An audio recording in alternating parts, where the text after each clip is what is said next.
വെറുതെ ഇരുന്നപ്പോൾ റാഗിപ്പൊടി ഇരിക്കുന്നുണ്ട്. അപ്പോൾ പെട്ടെന്നൊരു പുഡിങ് നമുക്ക് തയ്യാറാക്കാം.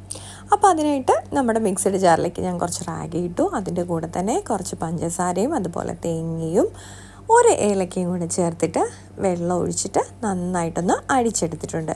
അടിച്ചെടുത്തതിന് ശേഷം നമുക്കതൊന്ന് നന്നായിട്ട് സ്ട്രെയിൻ ചെയ്തെടുക്കണം.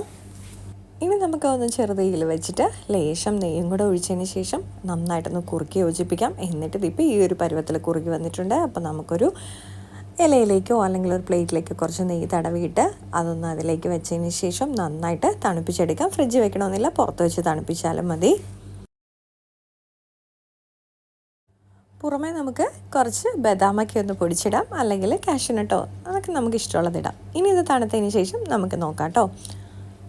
അപ്പോൾ ഇപ്പോൾ അത് നന്നായിട്ട് തണുത്ത് വന്നിട്ടുണ്ട്. നമുക്കിതൊന്ന് ചെറിയ പീസാക്കി മുറിച്ചെടുക്കാം. വളരെ ടേസ്റ്റിയാണ്. അപ്പോൾ എല്ലാവരും ഒന്ന് ട്രൈ ചെയ്ത് നോക്കണം കേട്ടോ.